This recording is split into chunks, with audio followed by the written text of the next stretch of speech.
సామెతల ఈరోజు మనం చదవాల్సిన అధ్యాయం ముందుగా తెలియచేయడం జరిగింది. ఈరోజు ఏ అంశాలు మనం నేర్చుకోబోతున్నాం ముందుగా తెలియచేయడం జరిగింది. మొదటి ఆరాధనలో సామెతల 4, 5, 6, 7 అధ్యాయాల నుండి మనం మొదటి ఆరాధనలో 4వ అధ్యాయం నుండి మనము the instruction of your father అనే సంగతి నుంచి మనం దయచేసి గమనిక దయచేసి ఎవరు కూడా రావద్దండి. మిగిలిన వారు 3వ ఆరాధనకు రండి.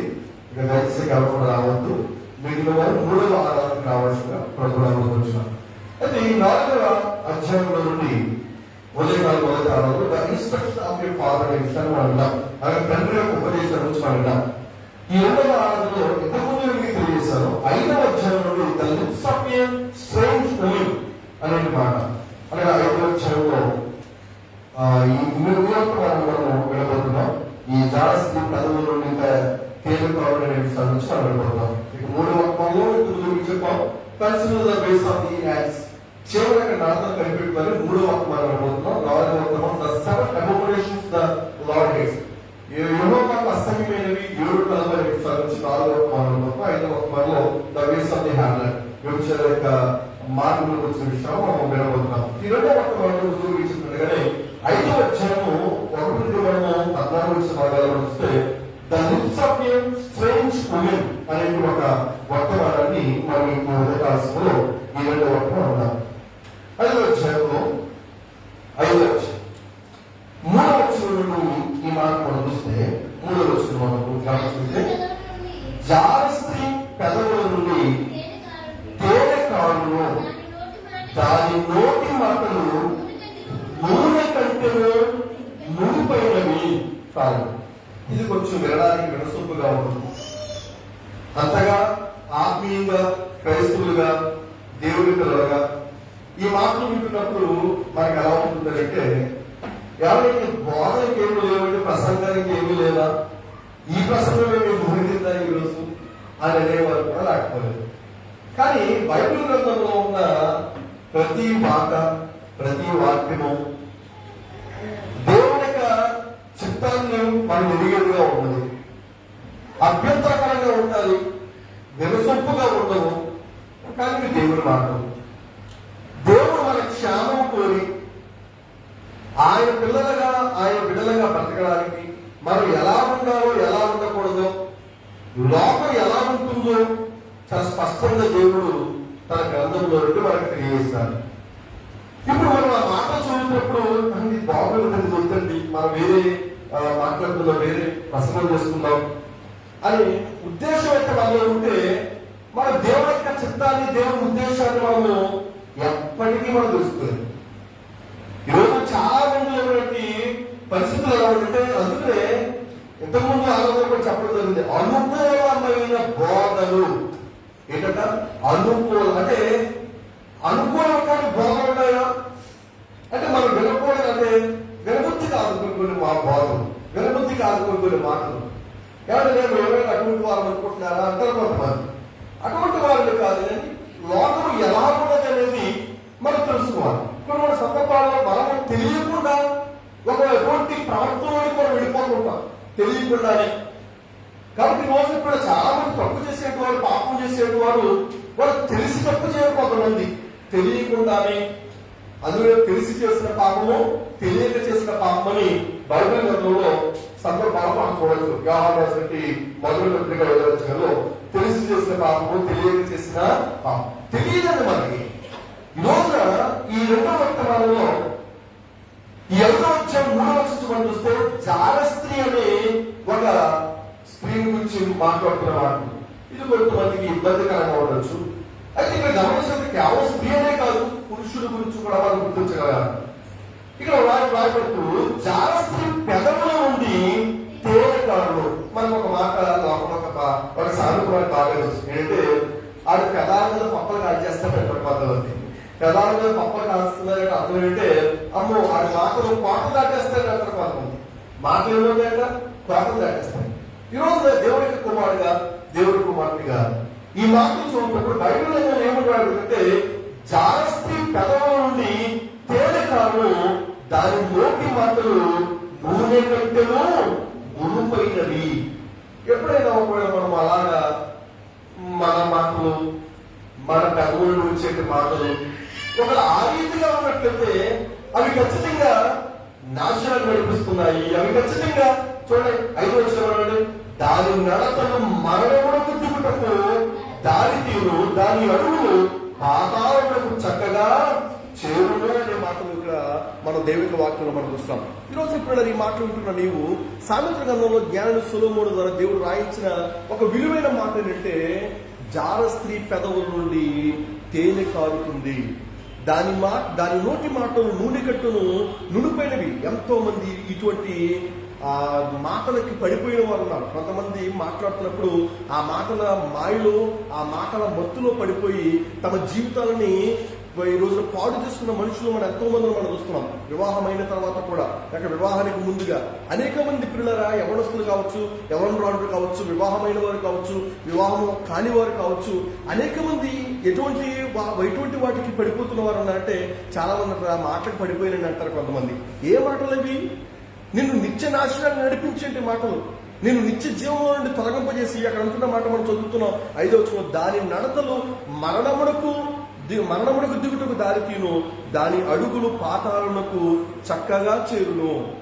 ఈ రోజున ఎంతో మంది పిల్లల మనుషులు అటువంటి మాటలకు, ఈ రోజున మన సెల్ ఫోన్లు వచ్చిన ఈ మధ్యకాలంలో, ఈ సెల్ ఫోన్లో కొంతమంది అన్నోన్ కాల్స్ వస్తుంటాయి మనకి.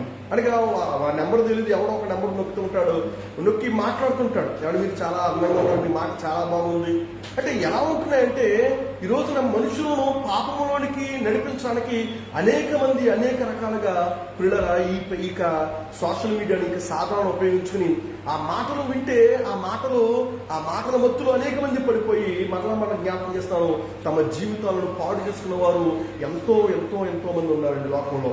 ప్రస్తుత సమాజంలో ఎక్కువగా అవి జరుగుతున్నాయి. ఇదివరకైతే ముఖాముఖిగా మాట్లాడుకోవడం జరిగేది, లేకపోతే పక్కన కూర్చొని మాట్లాడుకోవడం జరిగేవి. ఇప్పుడు అలా కాదు, ఎక్కడో దూరాన్ని ఉన్న వారు సైతము ఈరోజు సెల్ ఫోన్లోను, వాట్సాప్లోను, లేకపోతే ఇంకా వేరే ఇతరత్ర సోషల్ మీడియా సాధనాల ద్వారా మాట్లాడుకుంటూ ఆ మాటలతో భర్తలను విడిచిపెట్టేటివారు, భార్యను విడిచిపెట్టేటివారు, బిడ్డలను చంపేసుకునేటివారు. అంటే ఏమవుతుందంటే సమాజం ఎలాగుందో ముందుగానే దేవాదేవుడు సొలొమోను ద్వారా వ్రాయించిన ఈ మాటలు మనం చూసినప్పుడు, జార స్త్రీ పెదవుల నుండి తేనె కారుతుంది, దాని నోటి మాటలు నూనె కంటే నూనెపైనవి. ఈ రోజున అటువంటి నునుపైన మాటలకు, అటువంటి తేనె కారే మాటల వైపులకు ఒకవేళ నువ్వు ఆకర్షితుడు అయితే ఖచ్చితంగా నీ జీవితము, నా జీవితము పతనమైపోయే పరిస్థితి ఉంటుంది. ఈ రోజున మనకు ఎదురవుతుంటారు కొంతమంది వ్యక్తులు, మాటల చేత బురుడిని కొట్టిస్తుంటారు కొంతమంది, మాటల చేత మనల్ని లాలన చేసేంటి వారు ఉంటారు కొంతమంది. కేవలం పిల్లల కేవలం తమ శరీర కోరికలను తీర్చుకోవడానికి, తమ శరీరాన్ని ఆనందింపజేసుకోవడానికి అనేక రీతులుగా నిన్ను లేనిపోని అనగా నిన్ను ఎన్నో మాటల చేత వారు మొత్తం మీద కింద మీద పడేయడానికి ప్రయత్నం చేస్తుంటారు. జాగ్రత్త. బైబిల్ గ్రంథం బోధిస్తుంటారు, సూటిగా మాట్లాడుతున్న మాట మనం చూసినప్పుడు చూడండి 8వ వచనం అంటున్నాడు, జార స్త్రీయుడు ఛాయకు పోక నీ మార్గము దానికి దూరముగా చేసుకున్నాము, దాని ఇంటి దగ్గరకు వెళ్ళకము అని చాలా ప్రత్యేకంగా అక్కడ వ్రాయడం జరుగుతుంది. అంటే ఎందుకు ఈ మాట వ్రాయడం జరిగింది? నువ్వు ఆ మాటలు వింటే కొంతమంది అంటారు, మరలా ఈ మాట పదే మీకు జ్ఞాపకం చేస్తాం, ఆ మాటలు వింటే ఆ మాటలకు చాలా మంది ఆకర్షితులైపోయిన వారు ఉంటారు, కానీ ఆ మాటలు నిన్ను పాతాలను నడిపించేవి. అయితే మనము ఒక మాట గమనిద్దాం. యోహాను సువార్తలో యేసుక్రీస్తు ప్రభు వారు ఆయన బంధించడానికి సైనికులు పంపబడిన సందర్భాన్ని మనం ఎరిగిన వారు ఉన్నాం. ఒక్కసారి ఆ మాటను మనము గమనిద్దాం. యోహాను సువార్తకు మనం వెళ్ళగలిగితే యోహాను సువార్త 7వ అధ్యాయంలో యేసుక్రీస్తు ప్రభు యొక్క మాటల గురించి మనం ఒకసారి గమనిద్దాం. యేసుక్రీస్తు యొక్క మాటల యొక్క గొప్పతనాన్ని గమనిద్దాం. మనం 5వ అధ్యాయం మనం చదువుకున్నాం, జార స్త్రీ యొక్క పెదవుల నుండి తేనె కారుతుంది, దాని నోటి మాటలు నూనె కంటే నునుపుకునేవి అని చెప్పుకున్నాం. అయితే అది పాతాళానికి దారి తీస్తుంది. ఒకవేళ నువ్వు లోకస్తుల్లో ఎవరి మాటలైనా విని ఆ మాటలు బాగున్నాయి, తీయగా ఉన్నాయి, బాగున్నాయని అనుకుని ఒకవేళ ఆ మాటల వైపు నువ్వు ఆకర్షితుడవై ఆ మాటల ప్రకారంగా నువ్వు నడిస్తే ఖచ్చితంగా నీవు ఆత్మ నరకాగుణానికి పడిపోతుంది. కాబట్టి ఈ రోజు పిల్లలు ఈ లేఖనాలు వింటున్న నీవు నేను కూడా ఎవరి మాటలో మనము విశ్వసించగలగాలి, ఎవరి మాటల ప్రకారంగా మనం ముందుకు నడవగలగాలి. ఈ రోజున లోకమంతా కూడా అలాగే ఉంది. ఎవడో ఇరుగింటి వాడు పొరుగింటి వాడు ఏదో 2-3 మంచి మాటలు మాట్లాడితే, ఏదో కొన్ని 2 మెత్తని మాటలు మాట్లాడితే ఈ రోజున తమ జీవితాలు పాడు చేసుకున్న వారు ఎంతమంది లేరు? తమ భర్తను మోసగించేవారు, తమ భార్యను మోసగించేవారు, ఈరోజు అనేక మంది యవనస్తులు కూడా పిల్లరా అటువంటి మాటలకు పిల్లరా ఆకర్షితులై పిల్లలు అటువంటి జార స్త్రీ యొక్క మాటలు లేక జార పురుషుల యొక్క మాటలు పాపము చేయడానికి ఉపయోగించేది కొన్ని మాటలు కొంతమంది మనం చూసినప్పుడు ఫేస్బుక్లోను వాట్సాప్లోను కొన్ని చూసినప్పుడు ఫోన్ కాంటాక్ట్స్ చూసినప్పుడు ఎంత చక్కగా మాట్లాడతారో. నువ్వు లేకపోతే ఇంకా నేను లేను, మామూలుగా ఉన్న మాటలు, ఇంకా ఆ మాటలతోనే చాలా మంది కొంతమంది చూసినప్పుడు ఆడెలా నీకు నచ్చాడే అంటారు. వాడు నచ్చడం కాదు కానీ వాడి మాటలే నచ్చుతాయి. ఈ రోజున పిల్లల వాక్యాన్ని బట్టి మనం గమనించగలిగితే ఈ రోజు లోకమంతా కూడా అటువంటి తేనెకారే మాటల వైపులకు, నూనె కంటే నూనెపోయిన మాటల వైపులకు ఆకర్షితులై తమ జీవితాన్ని పాపానికి అప్పగించుకున్నారు. మరి మీరు నేను మనమైతే ఎవరి మాటలు మనం వినగలిగిన వారు ఉండాలి. ఒక్కసారి యోహాను సువార్త మనం వినగలిగితే 7వ అధ్యాయంలో మనం ఈ సందర్భాన్ని మనం చాలా మంది ఎరిగిన వారు ఉన్నాం. యోహాను సువార్త 7వ అధ్యాయంలో మనం 45వ వచనం నుండి మనము చూడగలిగితే అక్కడ యేసుక్రీస్తు ప్రభువుని బంధించడానికి బంట్రోతులు పంపబడతారు. బంట్రోతులు వారు పంపబడినప్పుడు చూడండి, ఆ బంట్రోతులు ప్రధాన యాజకుల యొద్దకును పరిసల యొద్దకు వచ్చినప్పుడు వారు ఎందుకు మీరు ఆయనను తీసుకుని రాలేదని అడుగుగా, ఇక్కడ మనం గమనించండి, యేసుక్రీస్తు ప్రభువుని బంధించడానికి, యేసుక్రీస్తు ప్రభువుని పిల్లలు పట్టుకోవడానికి ప్రధాన యాజకులు పరిసయ్యులు వారు బంట్రోతులు పంపించారు. అయితే వారు వెళ్ళేసరికి ప్రభువు బోధిస్తున్నారు, ప్రభువు వాక్యాన్ని అందిస్తున్నారు. అనేక మంది జనసమూహానికి ఆయన దేవుని యొక్క మాటల గురించి వారు ఆయన ప్రకటిస్తున్నారు. చూడండి అక్కడ ఏమైనా రాయబడుతుంది 40వ వచనంలో, ఆ బంట్రోతులు ఆ మనుష్యుడు మాటలాడినట్లు ఎవడును ఎన్నడును మాటలాడలేదని అని యేసుప్రభు యొక్క మాటలు ఎప్పుడైతే బంట్రోతులు విన్నారో వారు యేసుప్రభును బంధించడానికి వచ్చినట్టు వారు సైతము వారు ఏమయ్యారంటే వెనకడుగు వేశారు. అంటే యేసుప్రభు యొక్క మాటల్లో ఉన్న శక్తి ఏమై ఉన్నది ఇంకా కొంచెం అర్థం చేసుకుంటే యోహాను సువార్త 6వ అధ్యాయంలో యేసుక్రీస్తు ప్రభు పలికిన మాటలు కొంతమందికి ఇది కఠినమైన మాట అని అన్నారు. అనగా నా శరీరం తిని నా రక్తము తాగువాడే నిత్య జీవము గలవాడని ప్రభు పలికిన మాట విని అనేక మంది అక్కడ ఉన్నట్టు వారందరూ కూడా జనసమూహం అంతా కూడా ఇది కఠినమైన మాట. నిజమే, ప్రభు యొక్క మాటలు మనం ఇప్పుడు ఇంతకుముందు మనం గమనించాం 7వ అధ్యాయంలో యేసుక్రీస్తు ప్రభు ఆయన మాట్లాడుతున్నప్పుడు బంట్రోతులు అంటారు ఆ మనుష్యుడు మాటలాడినట్లు ఇక ఏ మనుష్యుడు ఎప్పుడూ కూడా మాట్లాడలేదని చెప్పి వారు ఒట్టి చేతులతో వారు వెనక్కి వచ్చేసారు. ఇక ఆయన బంధించడానికి వెళ్ళిన వారు ఆయన బంధించకుండానే ఆయన పట్టుకోకుండానే వారు వెనక్కి తిరిగి వెళ్ళిపోతే ప్రధాన యాజకులు అడుగుతుంది, ఏది మేము పంపించాం కదా మిమ్మల్ని తీసుకుందామని, ప్రభువుని పట్టుకోమని, ప్రభువుని బంధించమని, మరి ఏదైనా అని అంటే ఆ మనుష్యుడు మాట్లాడినట్లు ఏ మనుష్యుడిని కూడా అనగా ఒక పాప పని చేయడానికి, ఒక బలవంతపు పని చేయడానికి బంట్రోతులు పంపబడినప్పుడు, లోకరక్షకుడైన యేసుక్రీస్తును బంధించడానికి పిల్లలు పంపబడినప్పుడు ఆ తప్పు చేయకుండా ప్రభు యొక్క మాటలు వారిని అడ్డుకున్నాయి. ఈ రోజు నీవు నేను కూడా మన జీవితాల్లో పిల్లల పాపపు ఆలోచనలో బంధించబడిపోతున్న మనము, పాపపు క్రియల్లో పాలుపొందులు పొందబోతున్నట్టు మనము, దేవుని వాక్యం మనల్ని కట్టడి చేస్తుంది. దేవుని మాటలు పిల్లల ఆ పాపము చేయనివ్వకుండా దేవుని మాటలు మనల్ని ఆపు చేస్తాయి. అందుకనే మనం దేవుని యొక్క వాక్యం మనం చూస్తే యోసేపు జీవితం గురించి మనం ఎరిగిన వారు ఉన్నాం. ఆదికాండంలో మనం గమనించగలిగితే ఆదికాండం 39వ అధ్యాయం మనం చూస్తే యోసేపు పిల్లల మీద గమనించగలిగితే పోతీఫరు భార్యతో పాపం చేసే అవకాశం అతనికి వచ్చినప్పుడు ఆ పోతీఫరు భార్య ఒక జారస్త్రీ అయి ఉంది. నూనె కంటే నునిపోయిన మాటలు మాట్లాడి ఉండొచ్చు యోసేపుతో, తేనె కంటే రుచికర మాటలు మాట్లాడి ఉండొచ్చు యోసేపుతో. అనుదినము కూడా ఆమె యోసేపుతో మాట్లాడుతుంది, ఎంతో లాలన చేస్తుంది, మచ్చిక చేసుకుంటుంది. ఎన్నో రీతులుగా అతనితో పాపం చేయడానికి పిల్లల భర్తను మోసగించి యోసేపుతో పాపం చేయడానికి పోతీఫరు భార్య ఆలోచన చేస్తున్నప్పుడు పోతీఫరు భార్య యోసేపు యొక్క అందాన్ని చూసింది, యోసేపు యొక్క బలాన్ని చూసింది. అది చూసి తన భర్తను విసర్జించి తన భర్తను విడిచిపెట్టి ఆ యోసేపుతో పాపం చేయడానికి సాహసించింది. ఎలాగునా యోసేపుతో తేనె కంటే నునిపోయిన మాటలు మాట్లాడింది, నూనె కంటే నునిపోయిన మాటలు మాట్లాడుతూ వచ్చింది.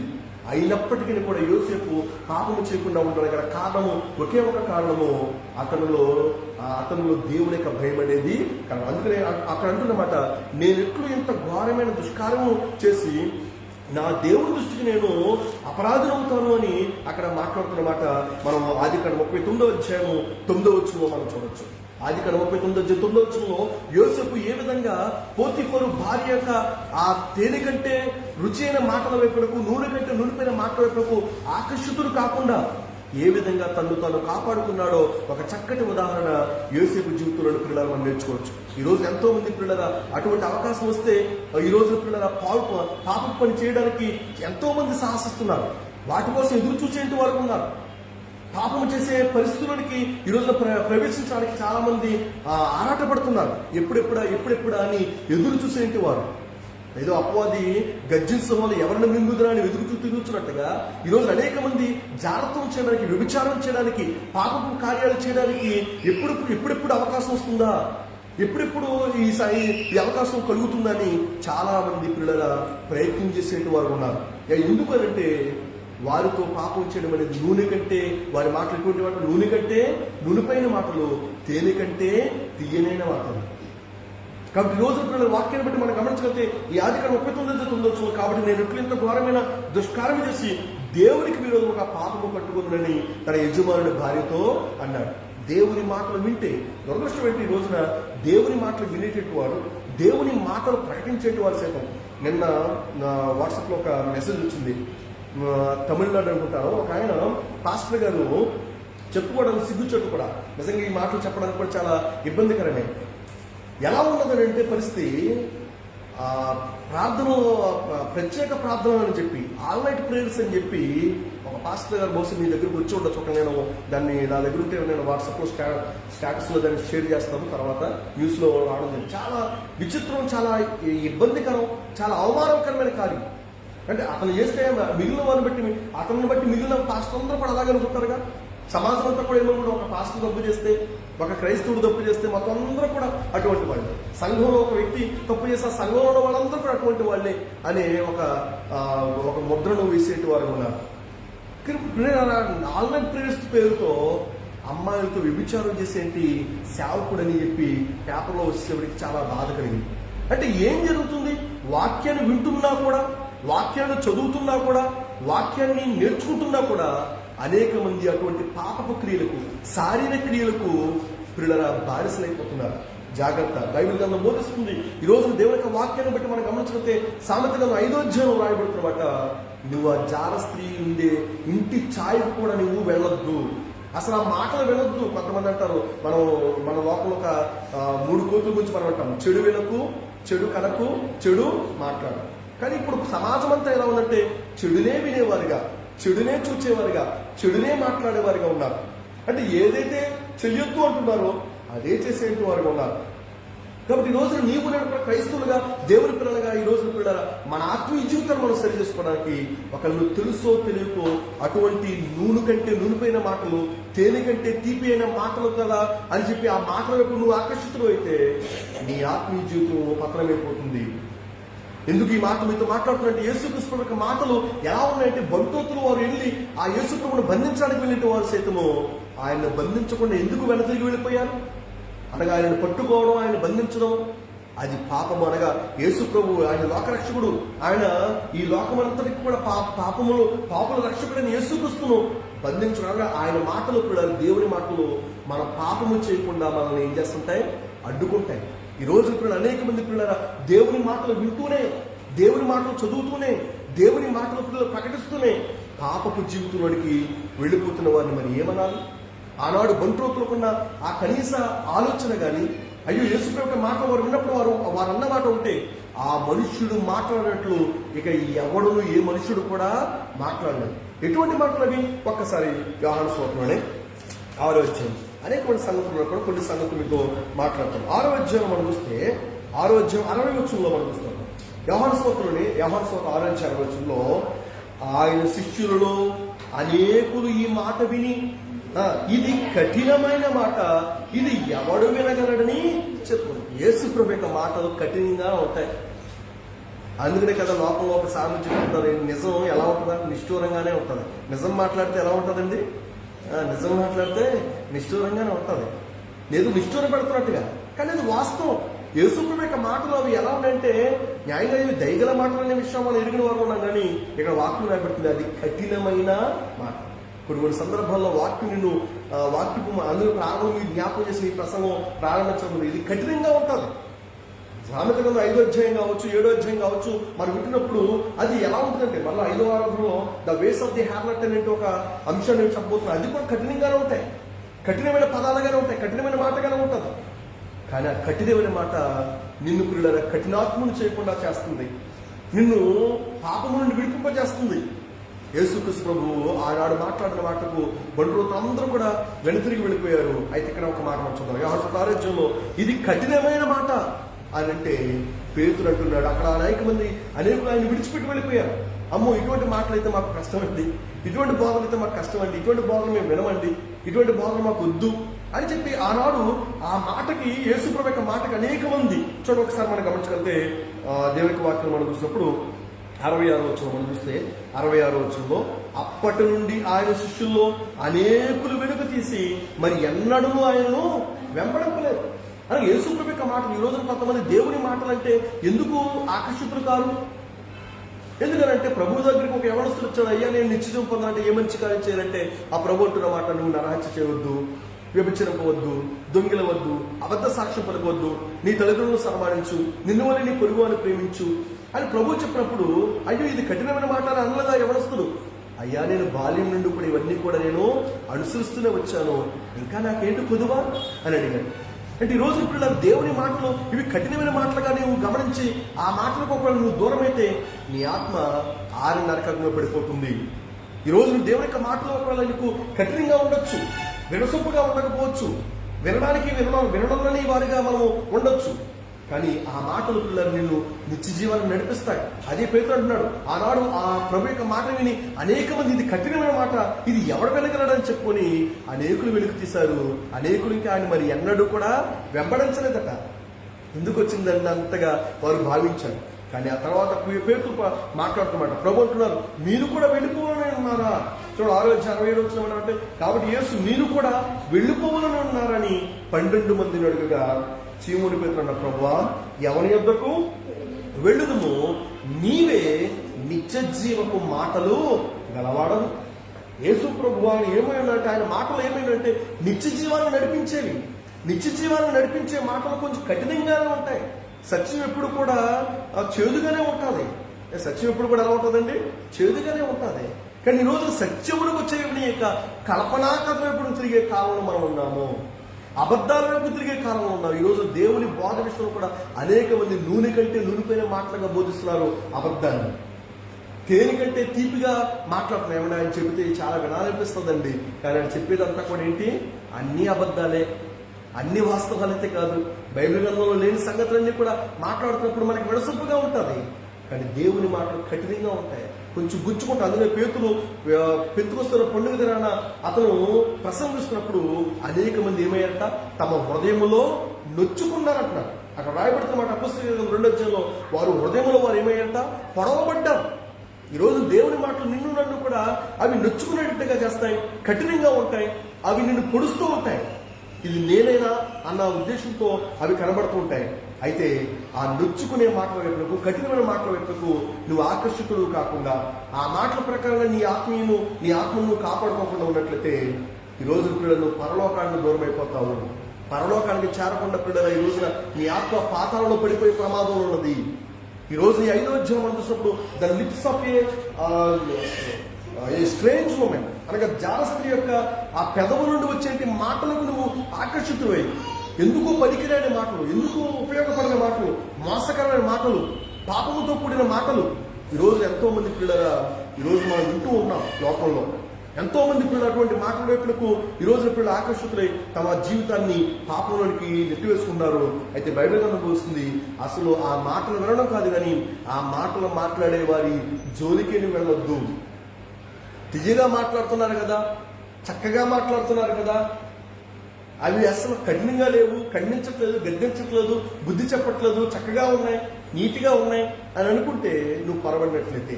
అందుకని అన్నాడు, జారస్త్రీయుడు 5వ అధ్యాయంలో సామెతల 5వ అధ్యాయంలో జారస్త్రీయుడు ఛాయకు పోక నీ మార్గము దానికి దూరముగా చేసుకునము, దాని ఇంటి వాకిటి దగ్గరకు వెళ్ళకుము. వెళ్ళిన ఎడల పరులకు నీ యవ్వన బలమును, క్రూరులకు నీ జీవిత కాలమును ఇచ్చివేతువు. నీ ఆస్తి వలన పరులు తృప్తి పొందుదురు, నీ కష్టార్జితము అన్యుల ఇల్లు చేరును. ఈ రోజున పిల్లలు ఎంతో మంది తమ జీవితాన్ని అలా పాడు చేసుకోలేదా? మన కళ్ళ ముందు ఎంతో మంది అటువంటి వ్యక్తులు ఇటువంటి పరిస్థితుల్లోకి వెళ్ళిపోయి తమ జీవితాలను పాడు చేసుకున్నారు, తమ ఆస్తిని పాడు చేసుకున్నారు, తమ ఆరోగ్యాన్ని పాడు చేసుకున్నారు. ఎందుకు అంటే వారు తమ జీవితాల్లో దేనికి చోటునిస్తున్నారంటే పెదవుల నుండి కారే తేనె వంటి మాటల కొరకు, నూనె వంటి మాటల కొరకు, తీయని మాటల కొరకు ఎదురు చూస్తారు. కానీ దేవుని మాటల వైపు నువ్వు ఎప్పుడైతే ఆకర్షితుడో, దేవుని మాటలు ఎప్పుడైతే విన్నావో, ఆనాడు యోసేపు ఆ పోతిఫరు ఇంటిలో ఆ పోతిఫరు భార్యతో పాపం చేయకుండా తనను తాను పిల్లల నిగ్రహించుకోగలిగాడు కేవలం దేవుని బట్టి, దేవుని వాక్యాన్ని బట్టి. తద్వారానే అతడు ఐగుప్తు దేశానికి ఒక గొప్ప ఉన్నతమైన హోదాను అతను ప్రధానమంత్రిగా అయ్యే భాగ్యాన్ని దేవుడు అనుగ్రహింపజేస్తున్నారు.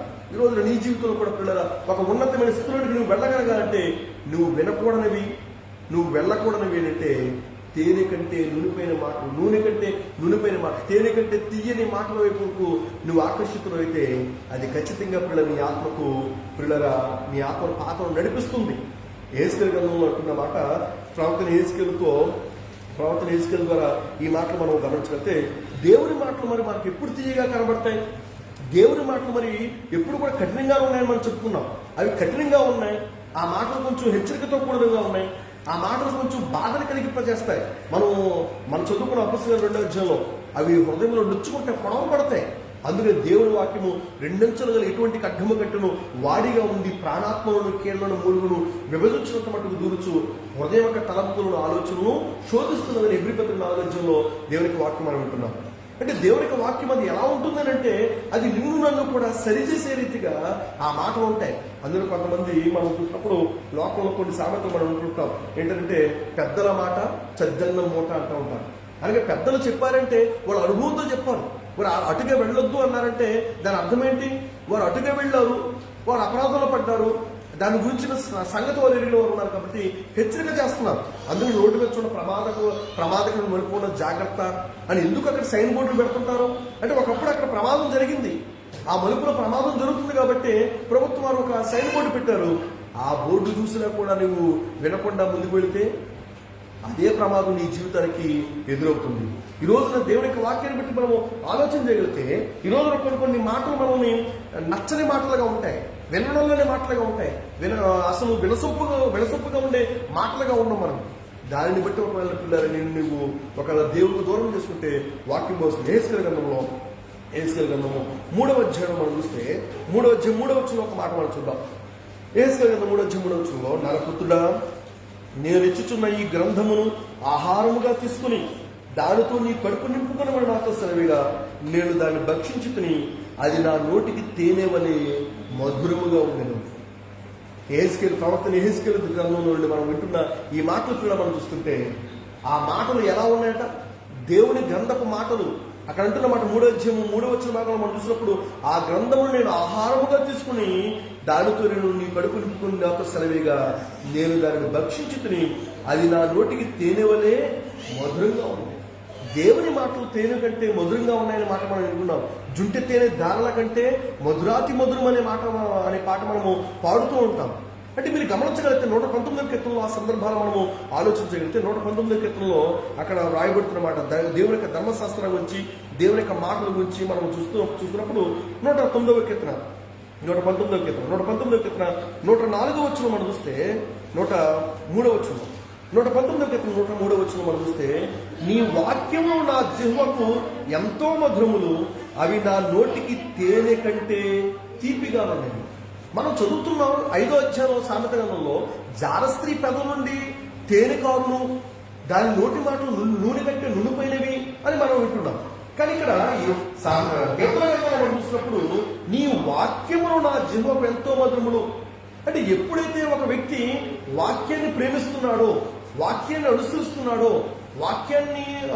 వాక్యపు ఆలోచనలు కలిగిన వాడు ఉన్నాడు, దేవుని మాటలు ఇంతకుముందు మీకు జ్ఞాపకం సార్ కఠినంగానే ఉంటాయి, దేవుని మాటలు ఖండిస్తూ ఉంటాయి, దేవుని మాటలు మనల్ని గద్దిస్తూ ఉంటాయి, దేవుని మాటలు మనకి బుద్ధి చెబుతూ ఉంటాయి, దేవుని మాటలు వినసొంపుగా ఉండవు. కాబట్టి అటువంటి మాటలే ఏమంటున్నాయంటే భక్తులు ఏమంటే నీ వాక్యములు నా జిహ్వకు ఎంతో మధురములు, అవి నా నోటికి తేనె కంటే తీపిగా ఉన్నాయి. అది ఎలా సాధ్యమైంది? అవి ఎలా సాధ్యమైంది? మీరు జాగ్రత్తగా మీరు గమనించండి. దేవుని మాటలు తేలికంటే తీపిగా ఉన్నవనే విషయాన్ని మనం వింటున్నాం. కానీ ఈ సామెత గ్రంథం చెప్తుంది, జార స్త్రీ పెదవుల నుండి తేనె కారుతుంది, దాని మాటలు నూనె కంటే నునుపైనవి.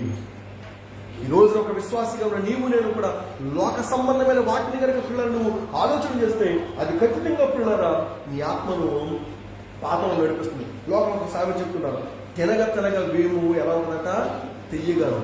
అంటే వ్యాపారం అనేది ఎలా ఉంటుంది? చేదుగానే ఉంటుంది. చేదుగా ఉన్నది తీయగా ఎలా మారుతుంది?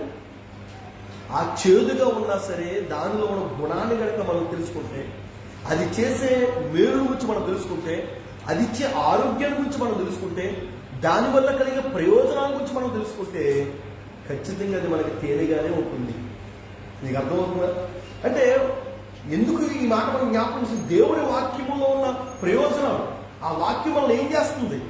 అందుకే నీ వాక్యము నా పాదములకు దీపమును, నా త్రోవకు వెలుగై ఉన్నది.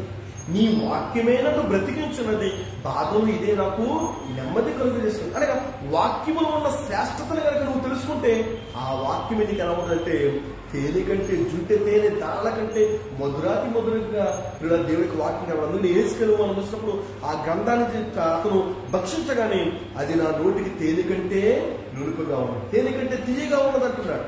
కానీ ఈరోజు దురదృష్టము, అపవాది మనల్ని దేనిని చూపిస్తున్నట్టే అక్కడ ఒరిజినల్ రుచిని చూస్తున్నాం. ఏది ఒరిజినల్, ఏది డూప్లికేట్ అంటే, ఒరిజినల్ ఏదంటే వాక్యమే తేనె కంటే తీపి అయినది. ఆ వాక్యము తేనె కంటే తీపి అయిన వాక్యాన్ని అపవాది ఏం చేస్తుంటే డూప్లికేట్ చేశాడు. జార స్త్రీ కథ నుండి ఏం కారుతుందంట, తేనె కారుతుంది. చాలా కొంతమంది మాట్లాడే మాటలు, కొంతమంది అంటారు మాటలతో బుట్టలో వేసుకుంటారంటారు. కొంతమంది బుట్టలో పడిపోయాడు. బుట్టలో ఎలా పడిపోయాడు? బుట్టలో ఎలా పడిపోయింది? కేవలం మాటలే. ఆ మాటలు ఎలా ఉంటాయి? నువ్వు లేకపోతే నేను లేను, నువ్వే నా జీవితం, నువ్వే నాకు ప్రాణం. అంటే ఎటువంటి మాటలుగా ఉన్నాయి ఈ లోకంలో? అంటే ఈ రోజు దేవునికి వాక్యాన్ని కనుక గమనిస్తే, ఈ రోజు అనేక మంది తమ వైవాహిక జీవితాన్ని, ఈ రోజు అనేక మంది తమ భౌతిక జీవితాన్ని, పిల్లలు ఎందుకు ఇక్కడ సైకిల్ పెట్టుకున్నారు? మీరు ప్రార్థన జరుగుతుంటే ఎందుకు మీరు సైకిల్ వేసి పెట్టుకున్నారు ఇక్కడ? ఇవి కొంచెం కఠినంగా ఉంటాయి, ఇవి కొంచెం కష్టంగా ఉంటాయి, ఇవి కొంచెం ఇబ్బందికరంగా ఉంటాయి.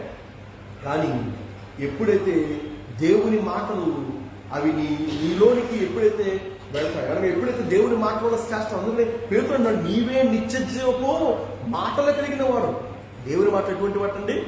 నిత్యజీవపు మాట. అందుకనే ఆకాశము భూమి గతించిపోయినా కానీ దేవుని మాటలు విన్నాడు కూడా గతి. ఒకప్పుడు నీవే నా సర్వస్వం, నీవు లేకపోతే నేను లేను, నీవే నా ప్రాణం అని పలికిన ఆ తేనె వంటి మాటలు చివరికి అంటారు, నువ్వంటే నాకు అసహ్యం, నువ్వంటే నాకు పరమాశ్చర్యం, నువ్వంటే నాకు చిరాకు, అసలు నువ్వు లేకపోతే బాగుండు. అంటే ఏమైంది? మనిషి తన మాటను మార్చేశాడు, మనిషి తన మనసును మార్చేసుకున్నాడు. దేవుని మాట ఎటువంటిదట? మార్పు లేనిది. ఆ సంగతిని బంట్రుతో ఎరిగిన వారు ఉన్నారు, యేసుప్రభు శిష్యులు ఎరిగిన వాడు, పేతురు ఎరిగిన వాడు ఉన్నాడు. కాబట్టి నీవే నిత్యజీవ మాటలు కలిగిన వాడు. అది కఠినమైన మాట అయినా సరే, ఆ కఠినమైన మాట అయినా సరే ఎందుకు పిల్లల వాడు ఎలా నీవే నిత్యజీవ మాటలు కలిగిన వాడు అని ఎందుకు వాడు మాట్లాడారంటే, ఆ మాటలు మన నిత్యజీవాన్ని నడిపిస్తాయి. ఈ లోకంలో మనుషుల యొక్క మాటలు మనల్ని నరకాన్ని నడిపిస్తుంటే, ఆ మాటలు పట్టుకుని కొంతమంది అంటారు, కుక్కతో పట్టుకుని గోదావరి ఏమవుతుంది? ఇప్పుడు గోదావరి పొడుచుకొస్తుంది, ఇప్పుడు గోదావరిలో కుక్కతో పట్టుకుని గోదావరి ఎలా ఉంటుంది? అంటే ఈరోజు మనుషుల మాటలు బట్టి, ఈరోజు ఇప్పుడు ఆ మాటలు బట్టి ఒకవేళ పిల్లలు నువ్వు ముందు పెడితే వాక్యం వస్తుంది. యేసుక్రీస్తు వారు ఆయన దోళ్ళు ప్రయాణం చేస్తున్న సందర్భాన్ని మనం అంటున్నాం. ఆయన ప్రసంగం చేయడం వాక్యం పోల్చడానికి ఆ దోళ్ళను వారిని వాడుకున్న విధానం మనం చూస్తున్నాం. అంటే మనం గమనించిన విషయం, మనం ఎరిగిన విషయం మనం గమనించగలిగితే, ఆయన చేపలు పట్టడానికి చేపలు పడుతున్నట్టు వారు అందరూ చూసి, మీరు దోళ్ళు లోపల నడిపించండి అన్నప్పుడు వారు దోళ్ళు నడిపిస్తారు. ఇప్పుడు మీరు మీ కుడి పక్కన వలవేయండి అన్నప్పుడు వారు అంటున్నారు, అయ్యా రాత్రంతా మేము శ్రమపడ్డాం, రాత్రంతా మేము ప్రయాసపడ్డాం, కానీ ఒక్క చేప కూడా దొరుకుతుంది. కానీ అయినను నీ మాట చొప్పున మేము ఏం చేస్తాం? వల వేస్తున్నాం అన్నారు. ఎప్పుడైతే ఆయన మాట చొప్పున వల వేస్తాడో ఆ వల పగిలిపోయేటంతగా ఆ విస్తారమైన చేపలు వాడు పట్టిన సందర్భాన్ని మనం వింటున్నాం. అంటే మీరు గమనించగలిగితే యేసుప్రభు యొక్క మాట శక్తి కలిగినది. అది ఎంతో మనల్ని నిత్యజీవం నడిపించేది. ఆ మాటలు విడిచిపెట్టి ఎవరో మాటలు పట్టుకుని ఈ రోజు కూడా మనం ఎంతగా మోసపోతున్నాం. మనుషుని మాటలు పట్టుకుని ఈ రోజున మోసపోయే వారు లేరా?